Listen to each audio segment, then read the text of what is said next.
नमस्कार। पाकिस्तान सेना ने पूरी पश्चिम मोर्चे पर लगातार आक्रामक गतिविधियां जारी रखी। उसमें UCAV drones, long range weapons, loitering munitions और लड़ाकू विमानों का उपयोग कर भारतीय सैन्य ढांचे को निशाना बनाया। नियंत्रण रेखा पर भी ड्रोन घुसपैठ और भारी कैलिबर हथियारों से गोलाबारी की। अंतर्राष्ट्रीय सीमा और एलओसी पर श्रीनगर से नलिया तक 26 से अधिक स्थानों पर हवाई घुसपैठ के प्रयास किए गए। भारतीय सशस्त्र बलों ने अधिकांश खतरों को सफलतापूर्वक निष्क्रिय किया। फिर भी वायु सेना स्टेशनों पर उधमपुर, पठानकोट, आदमपुर और भुज बठिंडा स्टेशन, इन सब पर उपकरण व पर्सनल्स को हानि पहुंचाई। मैं ये भी बताना चाहती हूं कि पाकिस्तान ने हाई स्पीड मिसाइल सुबह 1:40 पर इस्तेमाल करके पंजाब के एयरबेस स्टेशन को दागने की कोशिश की। एक निंदनीय और अनप्रोफेशनल एक्ट के तहत पाकिस्तान ने श्रीनगर, अवंतीपुर और उधमपुर के वायु सेना अड्डों पर चिकित्सा केंद्र और स्कूल परिसर को निशाना भी बनाया, जिससे उसके द्वारा सिविल इंफ्रास्ट्रक्चर पर हमला करने की गैर जिम्मेदाराना प्रवृत्ति फिर उजागर हुई। पाकिस्तान द्वारा सैन्य ठिकानों को जानबूझकर निशाना बनाने के पश्चात भारतीय सशस्त्र बलों ने त्वरित व सुनियोजित जवाबी हमले किए। Technical installations, command and control centres, radar sites और हथियार भंडार को चुनकर निशाना बनाया गया। रफीकी, मुरीद, चकलाला, रहमियार खान, सुकूर और चुनिया स्थित पाक सैन्य ठिकानों पर एयर लॉन्च्ड सटीक हथियारों व लड़ाकू जेट से प्रहार किए गए। पसरूर स्थित रडार साइट और सियालकोट का एविएशन बेस भी प्रिसीजन एम्यूनिशन से टारगेट किए गए। इन कार्रवाइयों के दौरान भारत ने कम से कम कोलैटरल डैमेज की क्षति सुनिश्चित की।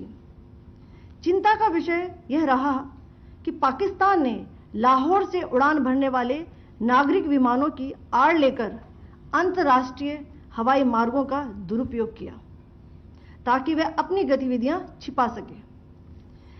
ऐसी चालों ने भारतीय वायु प्रतिरक्षा तंत्र को नागरिक सुरक्षा सुनिश्चित करते हुए अत्यधिक संयम के साथ कार्य करने के लिए विवश किया। साथ ही साथ पाकिस्तान ने मिस इन्फॉर्मेशन का सहारा लेते हुए आदमपुर स्थित S-400 प्रणाली, सूरतगढ़ व सिरसा के हवाई अड्डों, नगरोटा के ब्रह्मोस बेस, देहरागिरी के तोपखाना पोजीशन तथा चंडीगढ़ के अग्रिम गोला बारूद डिपो को नष्ट करने के झूठे दावे सोशल मीडिया पर फैलाए। भारत इन फॉल्स नैरेटिव्स को पूर्णतः खारिज करता है। नियंत्रण रेखा पर पाकिस्तान ने ड्रोन घुसपैठ और भारी तोपखाना गोलाबारी के कई प्रयास किए।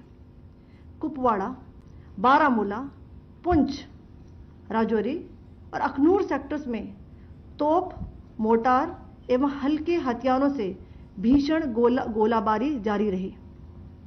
भारतीय सेना ने प्रभावी व तुलनात्मक प्रत्युत्तर देते हुए पाक सेना को काफी क्षति पहुंचाई। पाकिस्तान सेना के अग्रिम क्षेत्रों में सैनिकों की डिप्लॉयमेंट बढ़ती दिख रही है, जो स्थिति को और भड़काने की मंशा दर्शाती है। भारतीय सशस्त्र बल पूर्ण परिचालन तत्परता की स्थिति में हैं। अभी तक सभी शत्रुतापूर्ण कार्रवाइयों का प्रभावी ढंग से सामना कर उपयुक्त जवाब दिया गया है। भारतीय सशस्त्र बल दोहराते हैं कि वे तनाव वृद्धि नहीं चाहते, बशर्ते पाकिस्तान भी ऐसा ही व्यवहार करे। आखिर में आपको कुछ वीडियो दिखाना चाहती हूं, जहां पर इंडियन आर्मी के वेपन्स एलओसी पर पाक के एसेट्स को ध्वस्त करते नजर आ रहे हैं।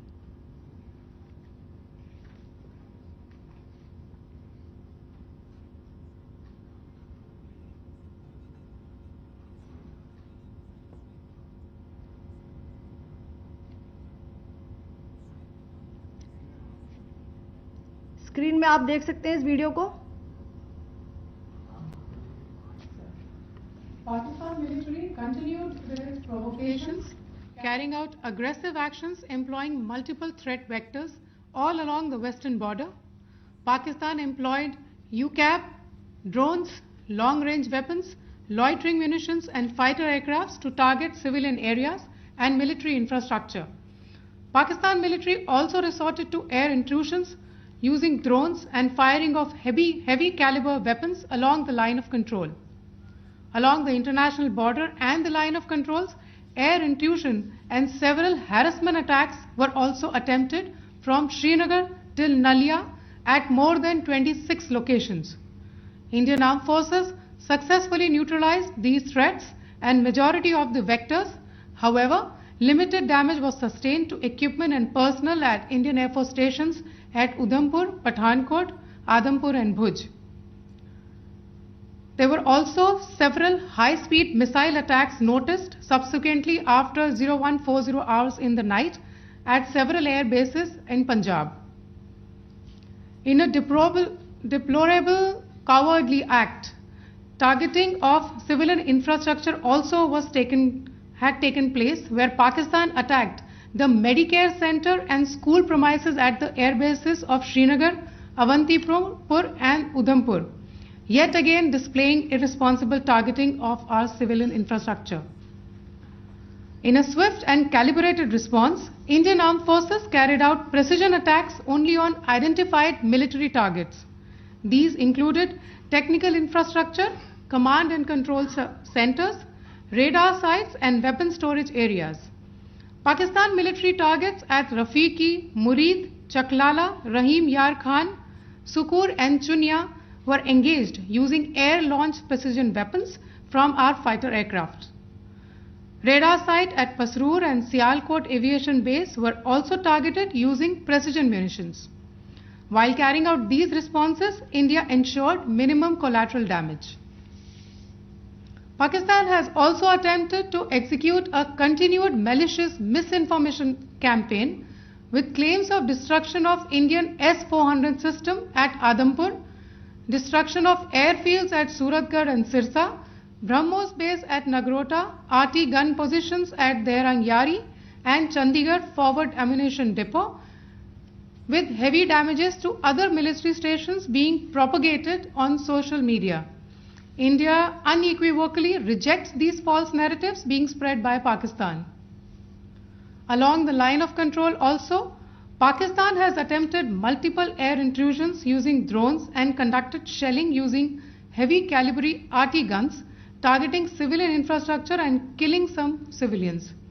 Heavy exchange of artillery mortars and small arm fire in Kupwara, Baramulla, Poonch, Rajouri and Akhnur sectors continued. Indian Army has responded effectively and proportionately, causing extensive damage to Pakistan Army. Pak military has been observed to be moving their troops into forward areas, indicating offensive intent to further escalate the situation. Indian Armed Forces remain in a high state of operational readiness.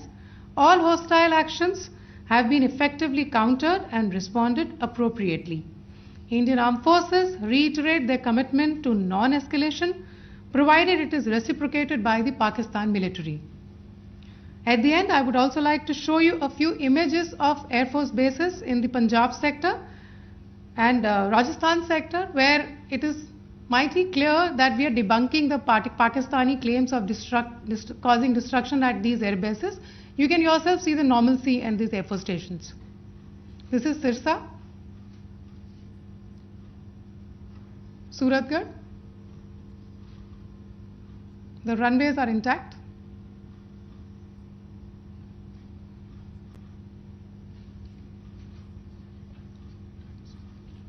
There are also time spans, just notice, there are also